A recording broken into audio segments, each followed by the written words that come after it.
Hi everyone, it's Lindsay again. Thank you for coming to another edition of Lunch with Lindsay. And today I have a special guest, one of my former coworkers, Rocío. Just I know this is your first time on here, so just introduce yourself. Tell us a little bit about just who you are, your situation, what's on your mind. All the basics. Yeah, for sure. So my name is Rocío Garza Tisdale. I am the Director of Alumni Engagement with an organization in the San Francisco Bay Area called Healthcare Connection. We are focused on talent development, specifically for Black, Indigenous people of color and other low-income and marginalized students who are pursuing careers in health and medicine and adjacent fields. And so I've actually been doing that officially since June. I started with the organization as a consultant and continue to work with them, which I feel very fortunate in that I'm able to really support a lot of what's been going on in the world as of late. And I relocated here in late October of last year, following my husband's new job, and we have a little one who just began kindergarten. So that's kind of where we are right now as a household. Yeah. I mean, you just told me all that. There's no lack of excitement there. And when you say you relocated here for you is what part of what area? Okay, so San Francisco Bay Area. So we're in the South Bay, so that's closer to San Jose. Yeah. And so we were talking a little bit before I started recording this. And so, especially with, you have a little one, school, did it already start? Is it going to start soon? I have a lot of educator friends. I'm an educator too. Like, just what is that like from a parent perspective? Yeah, so actually out here, school starts a lot sooner than where we were previously, which was New England and near you, obviously, since we work together. So we've been actually, let's see, this just ended the second full week of virtual kindergarten, which is not, again, what we envisioned about a year ago when we were preparing her for kindergarten. So it's definitely been an adventure. I'm very impressed with the way the teachers are handling it and how my daughter is handling it. How I guess just we as a whole are. It's again, it's very apart from our expectations. One thing we knew going into it is that we aren't worried about the academic component. I think those are things that kids can learn. They can move quickly. I think for us, and this has been true since shelter in place really began in this area, is, what is the socio-emotional toll really being taken on our child and other children in this community, and, being socially isolated, especially as an only child. And she's already kind of gone through this more recently with the move and kind of needing to make friends all over again. So, I am thankful every day as far as just how well she has managed this from the start. So I'm having a hard time with this as an adult. I could only imagine for your daughter. Like, so you talk like about how she's an only child. So how is she socializing? Like, I've heard of people doing socially distant play dates, but how does that even work? I've heard of, and how much do children like Zoom? Like, I know that as adults we get sick of Zoom, but so what does that look like for her? Yeah, so actually it's nice that we've stayed in touch with a number of friends on the East Coast, and in particular her best friend from her old school. And so she will do, or for a while was doing weekly FaceTime play dates with her friend. And there was definitely some adjustment of like, what can we actually do here? I think the first few calls were literally just, let me pull everything I can from my room out and show you what I have. So very show and tell. Yeah, they've progressed. At some point earlier this summer, I actually got a couple of inexpensive little Lego sets, and we Amazoned one to her friend and got the same for ourselves. And then for their next play date, they actually built the same set side by side. So, and then when we know they have the same kinds of toys, whether it's like Magna-Tiles or Play-Doh or just drawing, they can kind of do those things in parallel. So it feels a little regressive in terms of like that social development, but they are, finding there are ways to feel connected to that other person, even if they aren't physically in the same space. Again, I think for 5-year-olds, it's really remarkable to watch. And then there's some even more interactive things, like scavenger hunts and, 1, 2, 3, find something blue, who can find it faster kind of thing. Oh, so it's like, so I was wondering, I heard of virtual scavenger hunts, but that's what it's like for a 5-year-old. Like, it's like you're racing each other, like on either side. Yeah. My goodness. No. Is there, well, are there any other tips or like ideas you have for parents out there who just might be struggling to find ways, especially if they do have like, do have an only child? Yeah, like how would you advise them based on your own experience? Yeah, I think, well, one thing, I think the nice thing when she could have those regular calls with her friend was just setting that expectation of, every week or every 2 weeks or whatever, consistency or expectation that you can really be able to offer. It helps tremendously. For a while it was just kind of ad hoc. Oh, this works for us. We have phone lines and computers free. Let's make this work. But then of course, then what would happen is, she's like, when's the next time I get to talk to this person? It's like, well, I don't know yet. Let me figure it out. And so once we started saying like, okay, every Thursday at 10, this is going to happen. Those were, you could see that like, oh, I'm looking forward to talking to my friend tomorrow. So I think that's just kind of, again, any degree of like structure. And I think all parents really understand this, that you can offer with that kind of interaction makes all the difference. She also does have friends locally that we've gotten to know even more so even during the shelter in place, who live in our neighborhood, which has been nice. And those play dates are kind of like standing, it's probably closer to 4 feet apart. But if you're doing things like riding bikes or doing scooters or drawing with chalk on the sidewalk kind of things, like those are easy enough that they're far apart from one another, but still can kind of feel like they're interacting by racing on the scooters, or I'll draw this picture and then you can come in behind me and add to it kind of thing. So I think just making sure that you have those tools available, it again has made a lot of difference. And I think all of us as parents are in this world of like, I want to navigate this in a way that is safe. So actually just a shelter in place, just before it began, she had a in-person play day with her local like new best friend. And for the first month and a half, we really didn't see any other kids outside of the house. And at some point I reached out to the other mother and I'm like, well, or she had reached out to me, excuse me. And she said, we haven't been with anybody. I'm not sure if you guys want to like meet up and just, scoot around if you feel safe. So you realize it's this kind of negotiation of, am I looking like a bad parent by suggesting that, we see each other? Is that other person going to judge me and be like, how dare you suggest that we leave the house? Oh my God.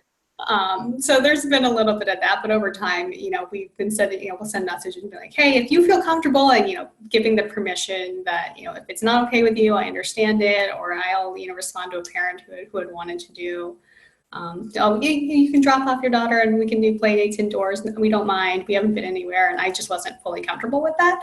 And so, even just being able to articulate kind of where your boundaries are, is, everybody understands it. And I think people are very accepting if, you're saying, hey, I have asthma. I don't, I just want to be as safe as possible and like not bring things into our household, or my child does, or things like that.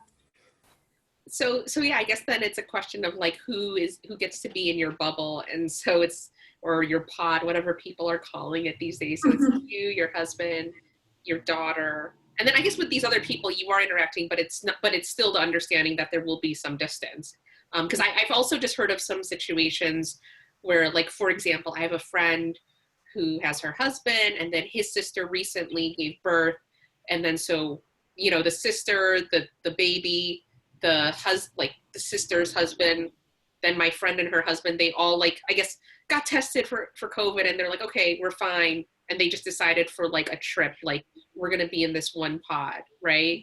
Like, I mean, I think with you, it still sounds like strictly as far as like no distance, like where you're okay with not distancing. It's just your husband, your daughter, other people could come in, but just not like, it's still not that close, I guess. Yeah, yeah. Well, and I think that's something for us too, because my husband does need to travel, like to visit projects because he's in architecture. So he needs to go physically and see buildings in progress and things. And again, I think he's pretty much, short of a hazmat suit to go to these site visits and see everything. But at the same time, we are very transparent with other families of like, yeah, we don't, you know, go have house parties and things like that, but do know, like, Chris is occasionally at a house for this and that. And part of even his work is he can't go to a site if his temperature registers over 99 degrees, which like I would never be allowed on site because I think I regularly run pretty warm. So and so every day he's like checking just to make sure. And so like he's got a pretty close monitor on his symptoms, but I think just being able to know and tell people, what your living situation is.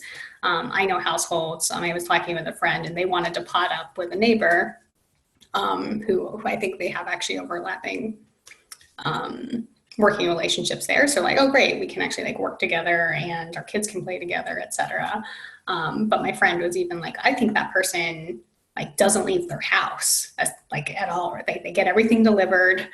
I'm not sure if I can agree to it if they want to do it this way, because sometimes we need to run out and just grab something, and they're already like, oh, don't worry, we'll pay for the same day delivery or whatever it is if you just need to get a thing of milk. And it's kind of this like there are people on that extreme, and just being kind of finding where everybody's comfortable is part of that negotiation. But I think especially for children of a certain age, I can understand why a lot of families are like, the benefits outweigh the risk in terms of, ensuring your children have that stability in their lives and from a just peer-to-peer standpoint. Yeah, geez, yeah, it sounds like, I don't know. I mean, it sounds like you've put a lot of thought into like the structure she has, giving in uncertain times, giving her some degree of consistency. I mean, and then I guess for your, so basically you said that sometimes your husband will travel for work, and then so you're the one who's completely virtual, or do you sometimes find yourself having to leave for work? I don't have to go anywhere for work. I mean, even pre shelter in place, I was working remotely.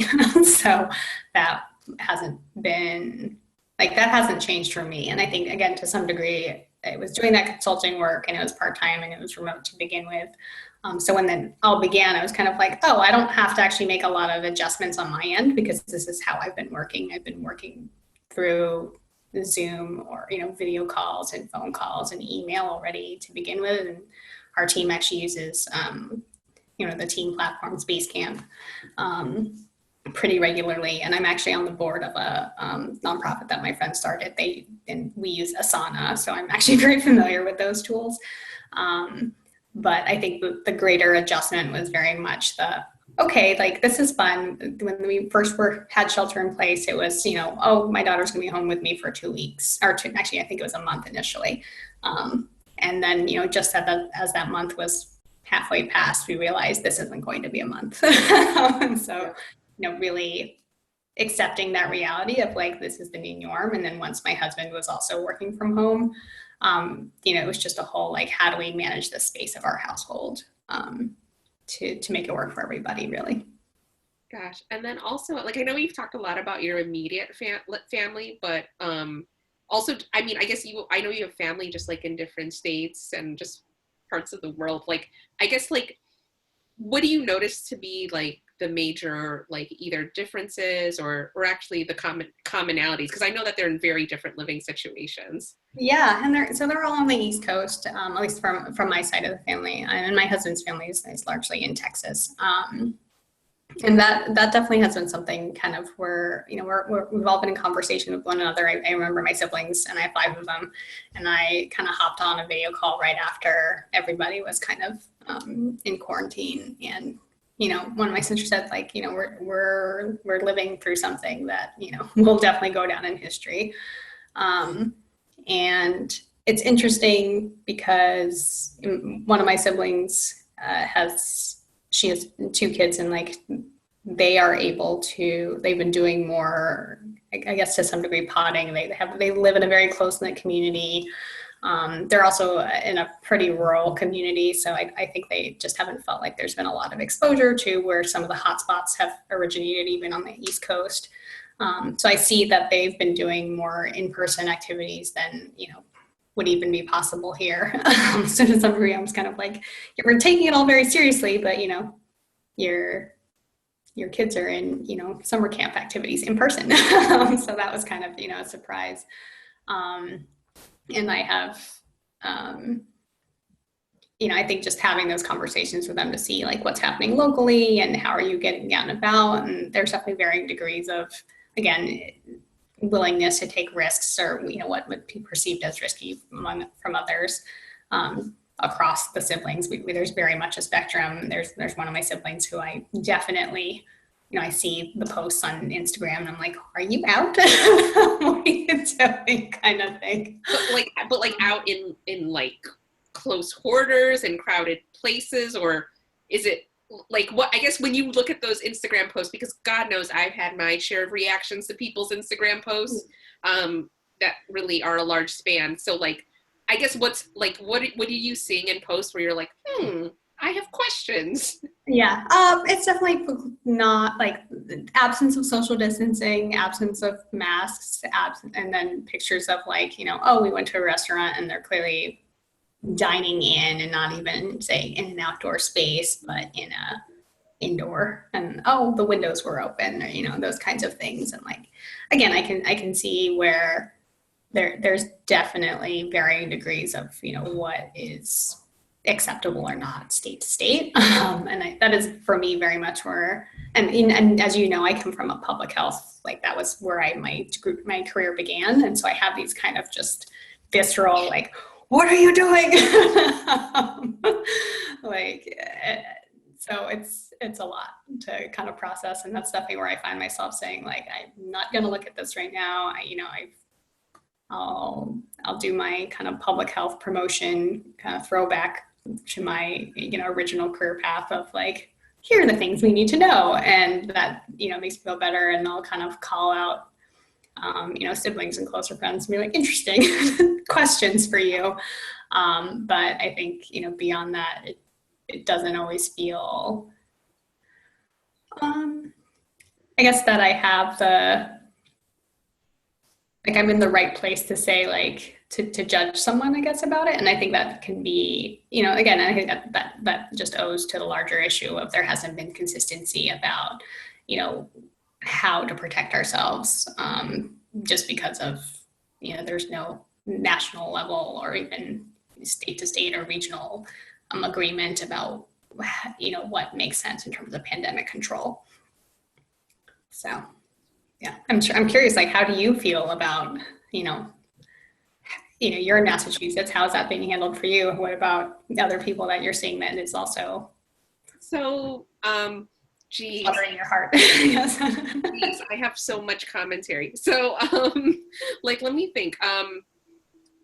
So, I mean, like, and I've mentioned this before on these videos, like, I did find out that I had breast cancer a few months before the pandemic started.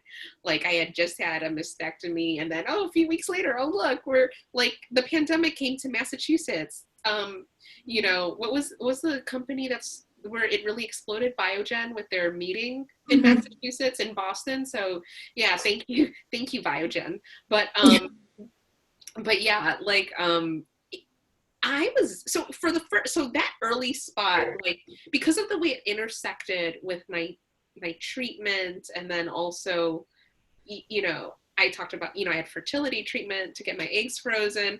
Like, I was going to the hospital a lot in the early months of the pandemic.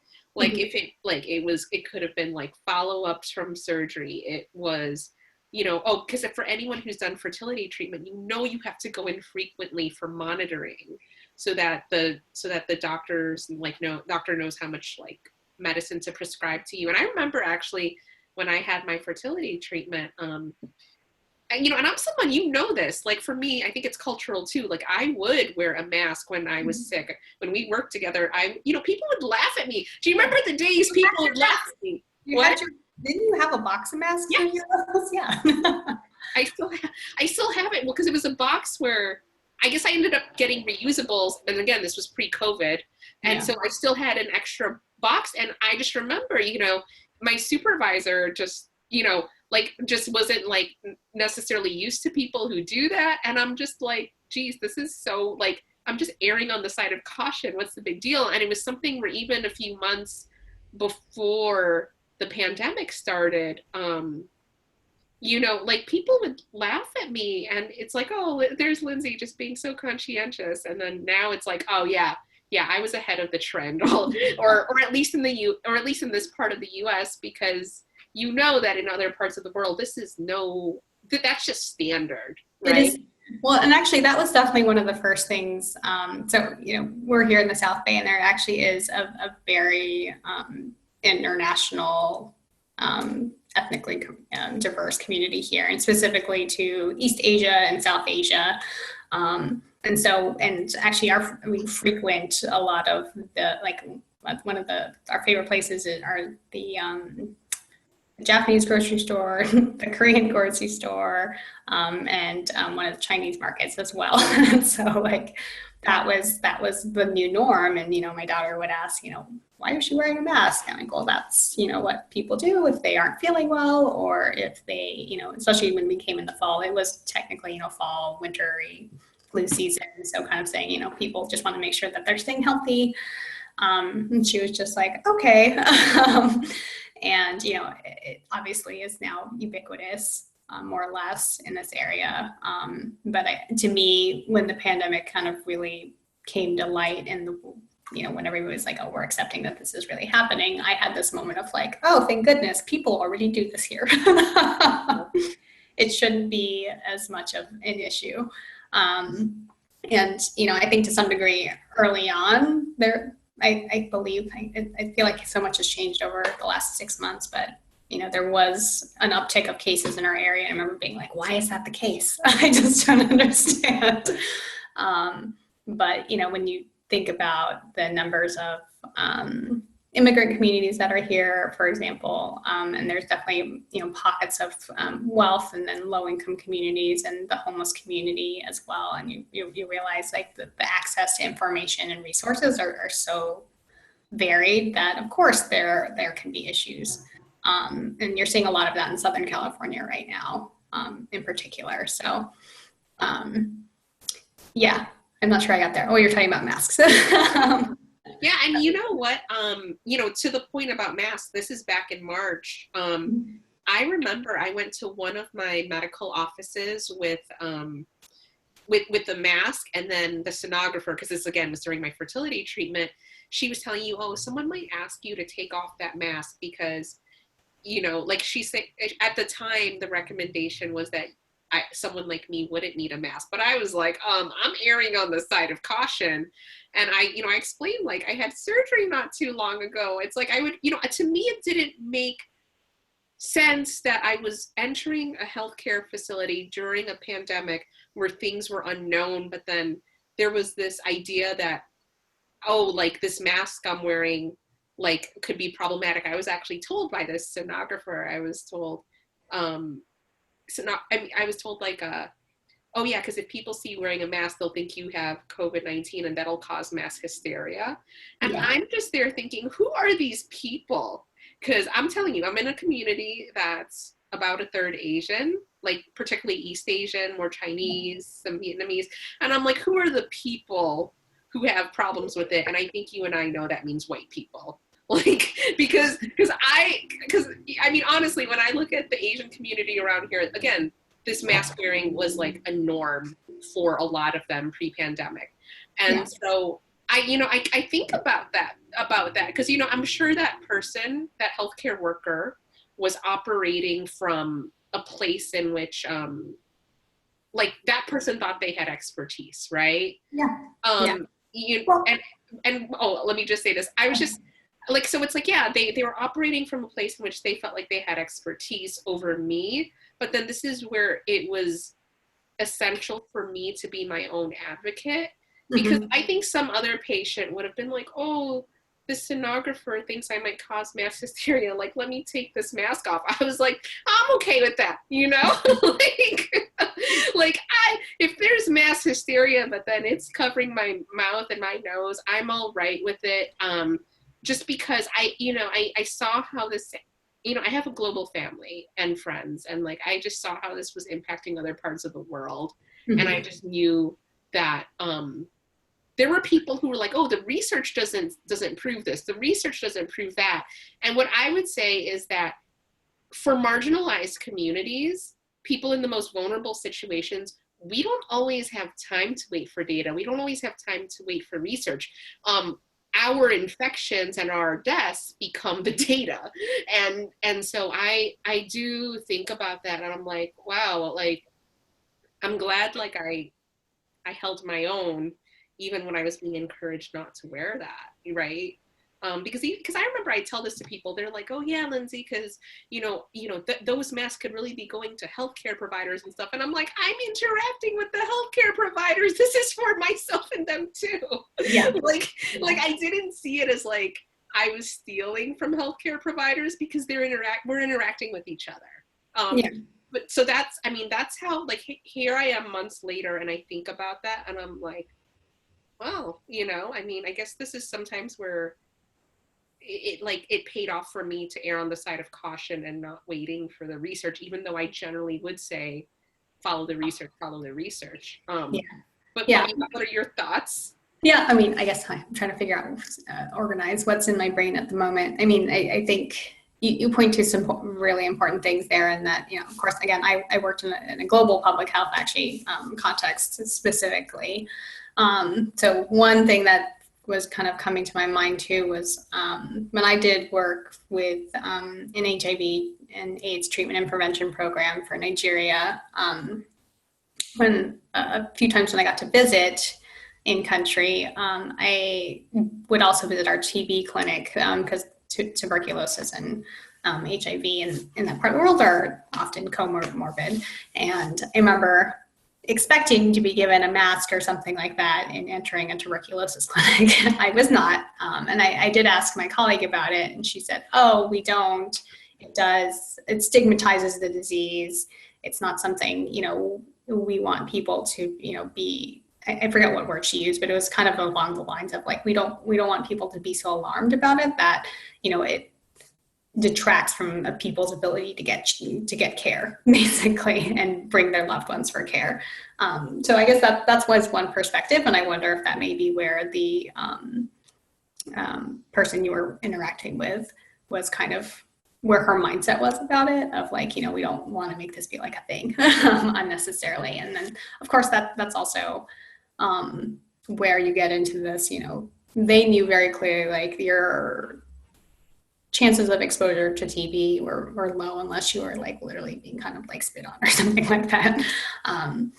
And so, I think that was one thing. And then again, I actually encountered that again at my last role when we'd have students in India working with one of our partners there, and they'd get to see the TB clinics, and we're not provided, PPE for that as well. And I do understand that on the administrative side from the institution, there were some kind of heckles of like, oh my gosh, how can we send students to do that? And knowing that might be, their exposure. And I kind of had this moment of like, I worked in a very similar context before, and I understand that. And they're not doing, direct patient care or delivery. So it's not like, I wasn't alarmed about it when I knew about it. I guess is what that would come down to. And that was kind of the same for me. I was doing ethics and compliance work. I wasn't doing any of the clinical pieces myself. So, and then I guess just broadly, when you talk about global health, like there are so many different kind of cultural perspectives. And, one thing that I keep coming back to as far as how insufficiently this has been handled within the United States in particular, so much of it comes down to culture. And, I think, and of course, I imagine, I know I share this opinion with other people, but I only speak for myself, that so much of, the U.S. culture is driven by this individualism versus collectivism. And we know that's where a lot of this, like, masking culture is, it's so abrasive, like, to people, of like, how dare you ask me to wear a mask, and kind of impede on my freedoms to do the things I want to do. And to me, I'm kind of like, well, most of the businesses you go out, they say, no shirt, no shoes, no service. And I don't see people throwing up a fight about that, like, and those do stem from, public health, and I assume to some degree decency requirements, but, and this is essentially the same idea. And yet the pushback has just been so like vehement in some spaces. It's really quite shocking to me. When, to your point, it's not just saying I need you to protect yourself, but you are also protecting others around you by wearing it. So yeah, it's interesting where people's minds go of like, who is this important to? Oh yeah, I mean, I've been like that whole individualism versus collectivism thing. That's something that like I was definitely noticing in the beginning in terms of like just the people in my life who were erring toward taking precautions versus not. And I remember once on my social media, I even posted an article about, say, seatbelts, right? And like, it's like, that's to protect you and all of that stuff. And, I think I think certain people understood it, others did not. And I'm just there thinking like, I don't know, like, you're being given a tool of protection. Like, why aren't you taking it? I do, like, for example, okay, what do you call it? Like, there are certain types of protection out there, like, for example, you mentioned HIV, right? Like, there are people out there who may or may not use condoms or other forms of protection in that sense. But I also feel like, well, that is something that requires a high level of intimacy right there, right? And, to like even get to that point. And I guess that's the decision of the people that are involved with like a sexual act. And then, but I just feel like given that we didn't know, and to some extent we still don't know, like how contagious is this, like how close or not close, like we're saying 6 feet, but I have some friends who've gotten it, and they feel like they took a lot of precautions. And I'm not saying this to like be alarmist on anyone, but it's just, I don't, there, especially in the first few months, there was just like a lot of mystery. I am someone though, I will say, like I chose to err on the side of caution, not just because of my actual health or like, at the time going through all that treatment, but, so like, being Filipino, I just saw how that like really whipped through the community. Like, I don't know what your insights have been, but I would say within a few weeks of the pandemic, I wasn't like, I think there were a lot of people I heard of like who were maybe second or third degree contacts who got infected, some people who even died. And I wasn't close to them, but they were certain names I knew, but maybe someone my sister knew more closely, like family, friends and all. So that was very real to me. I also want to say like, yeah, I mean, it was just, oh yeah, I guess I want to say within a month of the pandemic, my friend who is also Filipino and a healthcare worker, she's an occupational therapist. She, it was just crazy the way it transpired. I saw her back in December, a few days after Christmas, because it was just around that time she had given birth to her son. And then I knew she was on maternity leave. And of course it's in the US, so it's unpaid unless your company does something special. And then she came back from maternity leave to be an occupational therapist in a nursing home. I think you already know what direction this is going. Yeah. And she told me around that time, like when she went back, like she wanted to put on her own mask, but she was being told no. And I think people tried to make it about equity, or I don't remember. I just remember that she just honestly, for the life of her, couldn't understand why she couldn't wear a freaking mask as a healthcare worker in a nursing home. Yeah. And then, but of course she didn't. This is where, and I understand, like she was in a situation where she felt like she couldn't fight it. So then she did not wear a mask. And then honestly, like maybe a week or two later, it's like, oh, guess who has COVID? And so, I mean, back like months later, I was having a lot of anger about that because she's a occupational therapist. They're supposed to get close. Yeah. And it's not like doing OT with another population. Like she is the type of OT where it is her job to get those, like the people in the nursing home, like out of their beds and like, Yeah. OT by nature compared to other healthcare professions is more hands-on. Yeah. Like you can't, like it's not as easy to do a virtual visit. So Yes. when I saw, like when I think for me, like a lot of it, like those early weeks in the pandemic, it was just now that I'm thinking about it, I'm like, oh, it was a lot. Like, and I mean, so I don't know if I've actually mentioned this before on these videos, um like after my surgery, my mastectomy, I don't know if I told you this, I found out that I am allergic to surgical glue. Oh, no, I did not. I But didn't it get that. Sorry. To hear that. it didn't happen right away. It was one of those where I had my surgery. It's like, it was funny, like the actually my friend commented on this when she visited me the day of my surgery or the day after. I can't quite remember. It was all a blur of anesthesia. Maybe it's the day after. I remember like I had on like the gown in bed, like the residents and doctors, they would take turns like checking me, and she was in the room when they like look at me and they're like, oh, she looks pretty good. She looks pretty good. And my friend just was laughing to like, or in her mind, just because it's like, what looks good, you know? And I Right. guess from their medical standpoint, I looked good.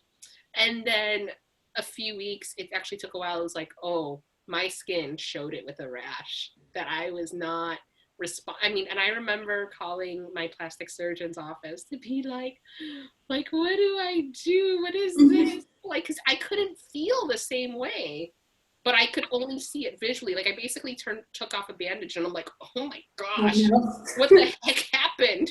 Like, oh gosh. And then I just remember when I called that office, it was just very emphasized to me that they really, really don't want me to go to the hospital. And in my mind, I'm like, I wasn't thinking of going to the hospital, but why do they not really, really want me to go? And it was that weekend when I was being told that so emphatically. I'm like, oh, geez. Like, that's how I just knew it was serious, because I wasn't even mentioning the hospital. I was Yeah. just like, what the heck is wrong with me? What do I do? And so yeah, yeah, I was like, shoot, I need to take care of myself, because they sounded really serious about me not going into the hospital. Yeah. I mean, and that's like, it's so realistic right now. I mean, even earlier this year, I was just like, oh, we never got our dentist appointments in before we got, everything got shut down. And I was reading like locally, because there's been this mass exodus of people from the Bay Area more recently, because a lot of companies are allowing workers to work remotely, and they're like, I don't want to pay, $4,000 plus for rent monthly anymore. I don't need to. But now there's, doctors and dentists and all these people are like, I'm losing patients, and they're already affected because people were reluctant to come into, clinical settings. Sorry, somebody's trying to call me and I need to stop it. Okay. So I don't know if you could hear that on my computer. I heard it, but it's life, right? Yeah. But people, so I was just like, oh, I should support these local dental professionals, because I do need a cleaning. And then recently, like just as I was thinking that, like I think the day after, or maybe, my phone's listening, and it pushed me an article that said like, oh, the AMA or the Dental Association equivalent, probably, I think it's probably ADA, I should know this, is actually discouraging people from routine cleanings and things unless you have something serious that needs to be addressed, like just don't go to the dentist. Like, okay, I guess I won't do that anymore. And understandably, again, it wasn't necessarily because, strictly, yes, you worry about your own health as a patient, but it was actually more for the healthcare workers themselves, because they're the ones in your face, with the water pick and everything, having everything blown up at them, even if they're wearing face shields and masks and all those things. So I'm like, well, it's fair. I don't want to expose people in case I am, unknowingly asymptomatic, or, even though I've had a COVID test, that was a false negative. So, you do take, all of this information as much as you can, just to kind of like make sense of like what is risky, what is not. I don't know. I'm just trying to do the best for myself and my household as I can. Yeah, I didn't even think, like, I definitely had heard of that. Like, so my friend lives in the Jersey side right outside of New York City. Her Mhm. job is based in New York City. And I know that definitely there are people who are either like moving out to farther suburbs or like, or say that that it's someone with not as much money. Hey, they're working, if they have the luxury, they're able, luxury, what is luxury in these times? But yes, it is a luxury, definitely for some people to like maybe go live with their parents or just some other, just be farther from the city. But then what does that mean for the people who like whose services, whatever those services are, were dependent on like that large population? Mhm. I don't know. I mean, honestly, I have so many immediate health concerns. I haven't even like gone that far, but yeah, it's been no. It's what's kind of interesting though is that I'm someone who thought at some point I would love to live in a cheaper part of the country, um, but then it's like those very states that have been of high interest to me for their affordability. I'm like seeing how those states have been responding to the pandemic, and I'm like, oh, I'm getting what I'm paying for here, right? In Massachusetts, Yeah. where like, like there's some, at certain points in my life, I thought like, ooh, Houston, which where you've lived, or like, ooh, Atlanta, or, I've thought of like, years ago, I thought of like, oh, like the Research Triangle in North Carolina, Mhm.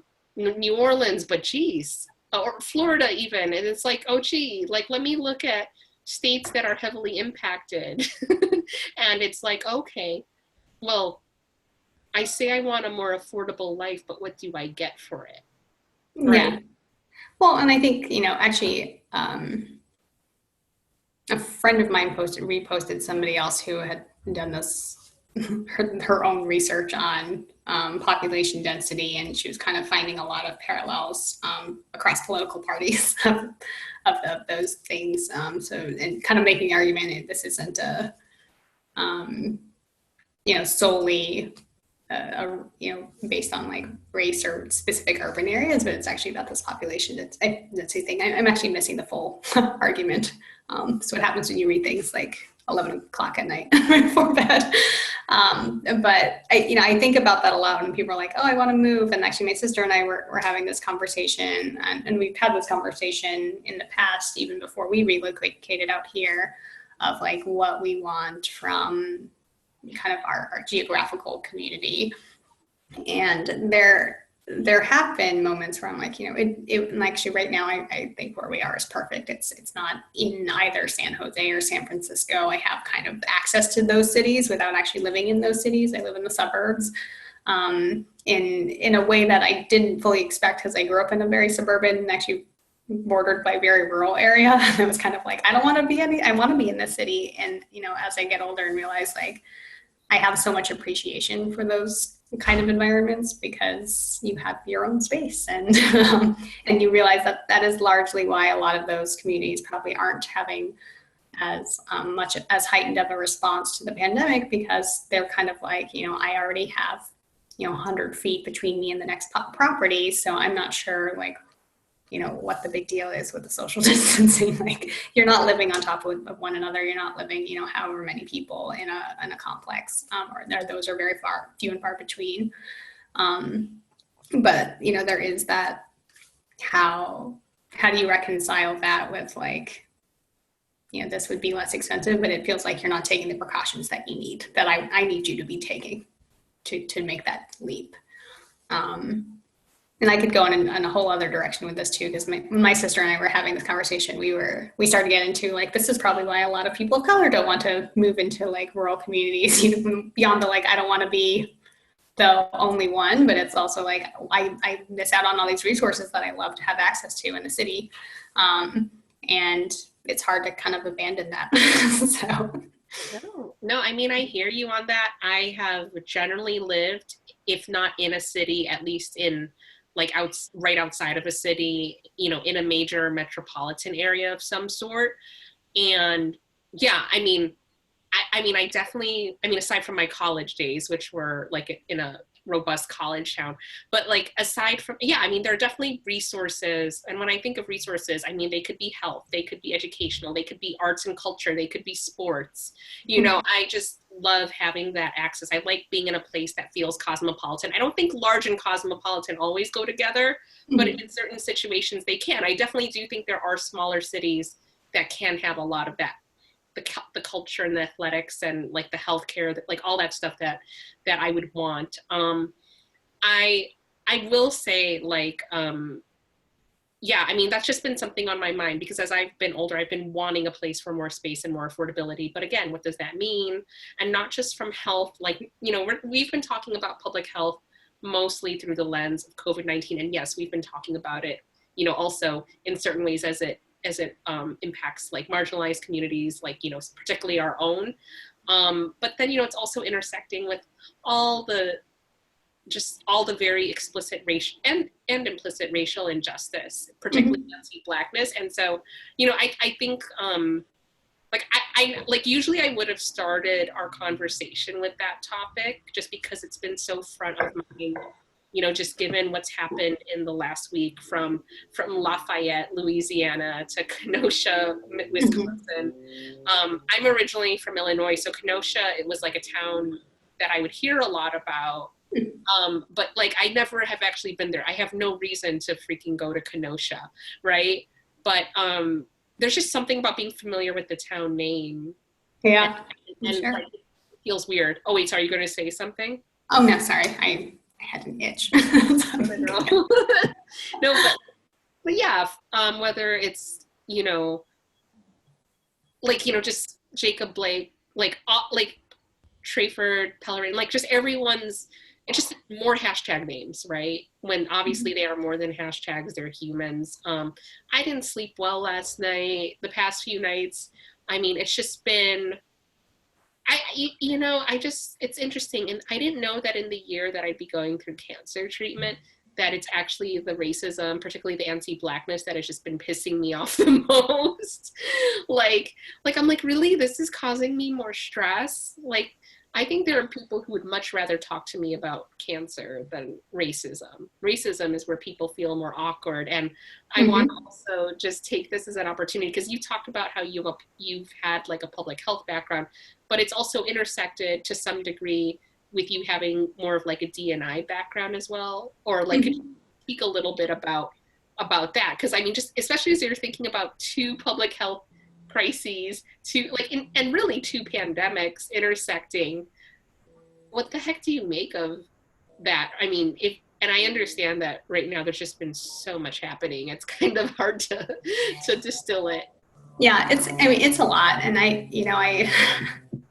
think some of the irony right now too, for me, and just especially related to the work I'm doing right now, when I stepped back from public health, a lot of it was my frustration with, like, one was just like, I felt like I had a lot of like great transferable skills that I could really use anywhere. And there were pieces of that I was just like, I want to use this, but I don't think it has to live in this space. And part of that, I think, was that I was kind of reaching that capacity of like, this is frustrating work in the public health lens, and the work I was doing with HIV and AIDS and sexual health in particular. And I think, you know, of course, it stems across many other public health issues. But the work I was doing was very much focused on marginalized communities. Obviously, our work with PEPFAR was specific to these countries on the African continent, and I was working with Nigeria specifically, but our team also collaborated with teams in Botswana and Tanzania. So we were all over the African continent, which, as we all know, has always been overlooked historically for a lot of resources and support. And then when I actually had begun my master's in public health and was working on a project during my study there, I was doing a sexual health and pregnancy prevention program for American Indian and Alaskan Native preteens, so like middle school age teens across the US, and we were in Texas, Arizona, the Pacific Northwest, and Alaska. And over and over, you know, I had a very clear understanding of like, I understand the problem. We know behaviorally, which is really what my degree was focused in, was that health promotion and behavioral sciences space of like the things we need to do to help people make, or help people have access to, I should say, good choices. And we also, and I think that's what it came down to. I think kind of that reframing of like, give them good choices versus, or help them make good choices, I should say, versus give them good choices. It was an accessibility issue. And so much of that came down to the policy underlying, what education is being delivered in schools, what information is being provided within the community, how much kind of cultural competency is being provided in those spaces so that, again, the information is contextually relevant. And those things weren't happening at the legislative level. And for me, like, that wasn't work I wanted to do, but it relied so much on those pieces being in place. I found it incredibly frustrating, because if the policies aren't supporting it, and in fact, in many cases, if the policies are saying like, no, you can't do, like say in sexual health in particular, if a state is like, no, we only do abstinence only education, then this will never work. Because we know those aren't the things that are effective in preventing unplanned pregnancies, especially within communities, like underage communities. And so yeah, it was just this like exhaustion of like, there's only so much I can do from the position I want to do it in. And yeah, you see so much of that right now, because again, it's not because one community or the other is making bad decisions or doing things intentionally that are, well, I guess with a grain of salt now, but that are, putting other people at risk. It's that there's just like a lot of information that isn't accurate, that contradicts kind of what is helpful and what's not. There are, I see this across my feed because I grew up in the South and Southwest Virginia, and I think I see a little bit more of kind of the differences in opinion than I from peers I know who've maybe lived in, say, New England their whole lives. But I see a lot of diversity of thought in my social feeds, which I appreciate, but I have these moments of like, are they posting this? Especially when people repost and don't comment on their own. I'm like, because they think it's funny or because they actually think this is real? So I have these moments of like, oh my goodness, what is happening? There's so much misinformation and, you can't control it. And especially in the absence, again, of some at the leadership and government level of saying like, here's what we need to all be doing consistently moving forward.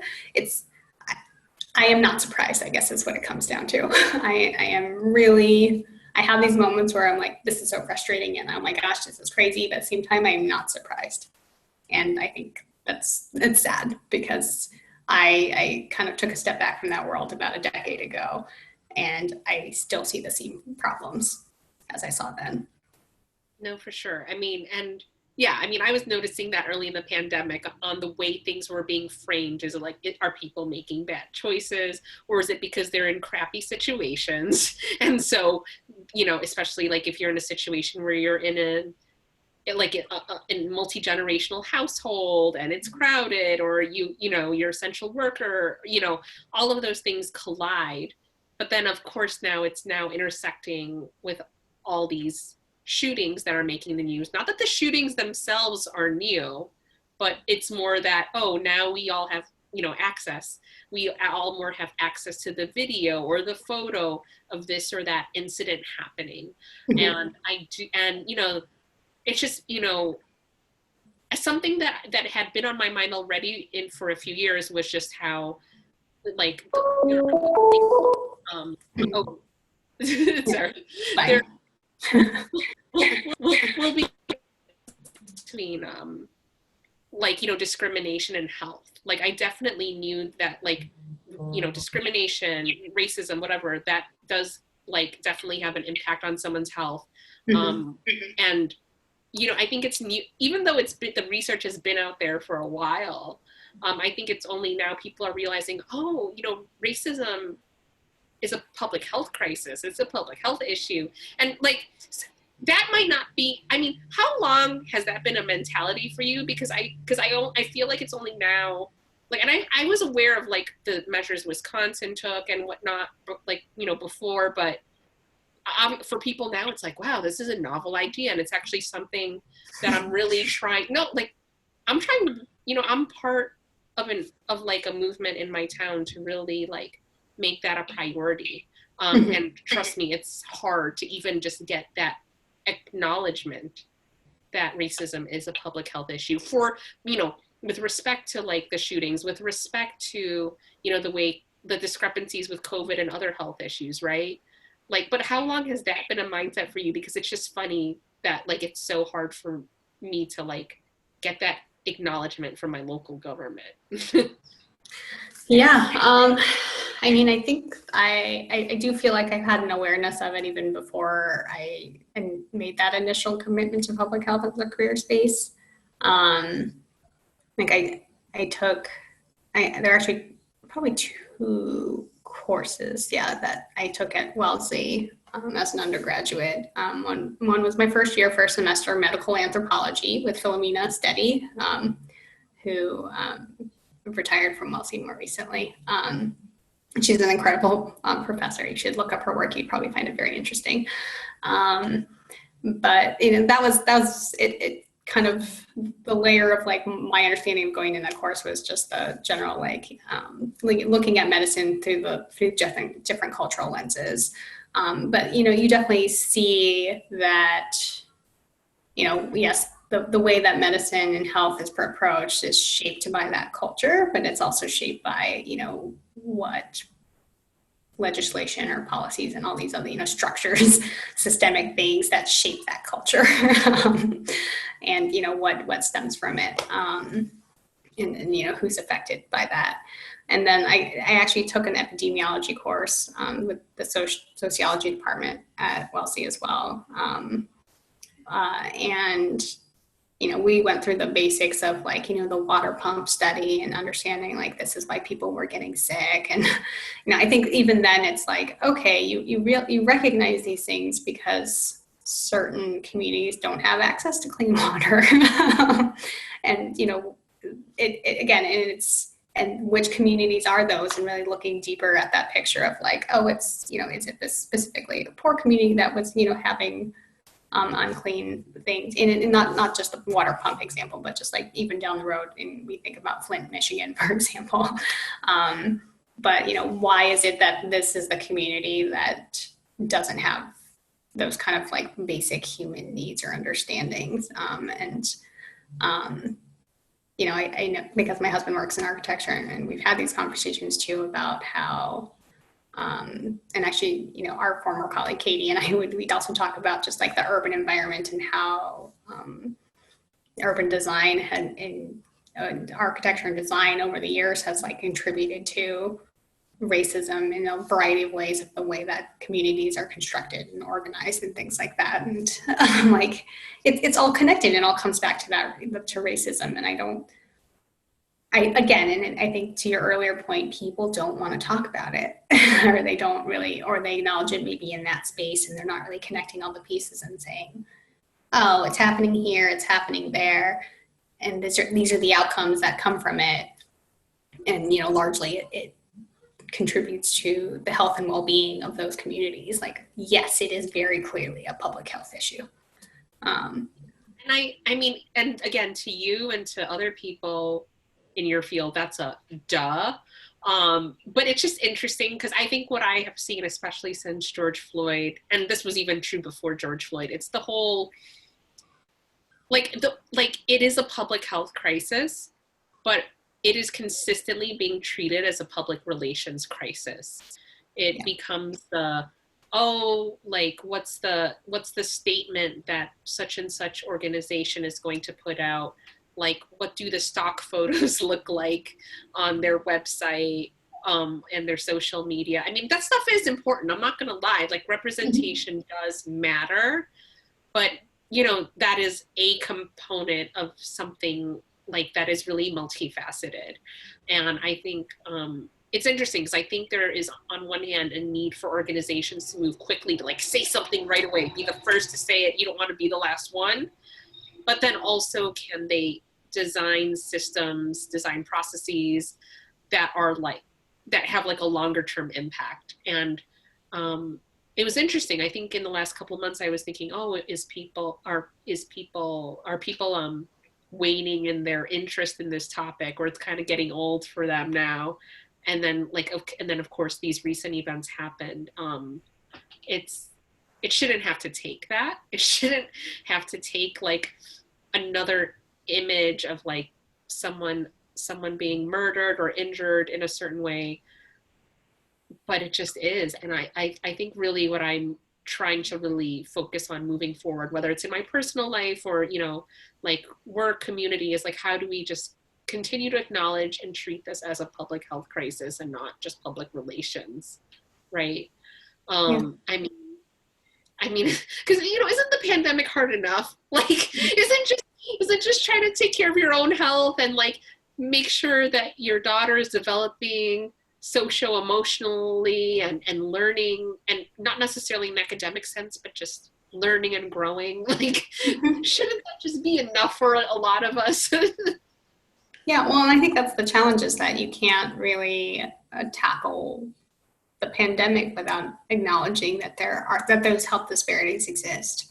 And it's so in the work that I've been doing with this organization, is like a lot of my work actually has been, I've taken over our social media and communication, because we just didn't have a person full time on that until recently, which is myself. Although I am technically part time, but being able to, like, you know, so much of that for me has been, you know, okay, what is the work we do in terms of like getting people or helping people feel prepared professionally, and, you know, supporting that professional development and career advancement and all those pieces, and specific to a community of color. And then also they themselves work in a space of like health and medicine, so wanting to put out content that is up to date and vetted. And so I'm reading a lot of articles, and as much as I try to avoid the doom scrolling, I get into them because I'm like, okay, I want to make sure that I'm putting something out there that, you know, is, you know, relevant to what we're trying to kind of promote with this community, and again, vetted, and something that's very clearly painting a picture and something that they can do with this information. And it's exhausting because those are things I tried not to spend a lot of time on. And, you know, that's literally what part of my job is right now, is just sharing that information. So it's hard. No, I hear you. Like, and I told you earlier, like I was recently tasked with the social media of this local community organization I'm a part of that's focusing on these issues. Like, this is, and I've like, it's just been a lot. It's interesting. It's like, on one hand, I want to, like, I need a break from those issues, but then if I am the person who agreed to social media communications, well, I guess I need to stay relevant and like look at what else is being said out there. But yeah, I think I'm trying to figure out what that balance is. And it just so happened to be that I was assigned this like a few days before like just the recent events. And, you know, I mean, it's not about me at the end of the day. It's just like, oh, geez, like this escalated very quickly. And my approach to this, to the communication strategy has changed. And it's just like, I think pivot is just the word I use so much now in everything. It doesn't matter what part of my life it is. It's just pivot. But, you know, it's, you know, I guess it's also just being flexible. I'm going to really like make it a point to like sleep well tonight, if I at all can. Like, what do you think you're going to do like this weekend to, or maybe you don't have time to just like get it on your system?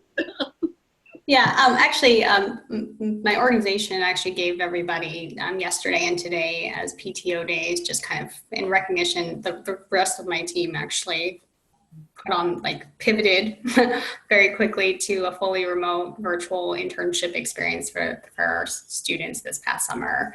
And we had nearly 300, actually very much like we did at Wellesley, that we were sponsoring for the summer. And, you know, they put a crazy amount of work just to deliver I used to know the number off the top of my head, but like dozens of workshops, like weekly, to, again, interns in all parts of the country. And I know they were exhausted, and even me at part-time, and just trying to make sense of like, how do we support this alumni community when so much of what's happening right now is like directly impacting this group. And so we all really could have needed that break, and it was really nice of leadership to kind of say like, hey, we see you, and you need this time off. So I think I'm kind of heading into the weekend thinking like, oh, this is kind of like a 4-day weekend. I'm definitely one of those people that it's harder for me to turn my brain off, if you will. So having a little extra time to ease into that, because I'll admit, even yesterday I was like, oh, I read something that looks good. I could just queue it up for later on social, but creating that space is important. One thing that I've said over and over again for myself and with everything is just, to me, the silver lining is I'm spending more time with my immediate family than I've been able to for, I guess, probably the last 5 years since my daughter came into this world. Really, like, we've been working full time, and it makes a huge difference. Like, it's nice to have them both around for breakfast, lunch, and dinner, and take our walks around the neighborhood. And I think kind of just, having those, carpe diem kind of, there's only so much we can do to seize the day, but we try to make the most of that time with one another. And I think those are the things that I kind of just relish, whether or not it's something remarkable that we're doing. It is time together that you don't get with people. So, and I think particularly since we've moved across the country and my family is on the East Coast, I'm kind of thinking like, I want to see them for the holidays this year. So Garza Christmas, how do we make that work in a way that like we feel safe and we don't feel like we're exposing people? I'm very conscious of the value of that family time, even more than ever. So that's where I am. No, that sounds like one of the good last notes. Just before we wrap it up, are there any other final thoughts you wanted to share? Just something that either we talked about, or you thought that something else you just wanted to raise? Yeah, I don't know. I think, for me, and this is just things I've been telling people, because I know everyone's under different varying levels of stress for a variety of reasons.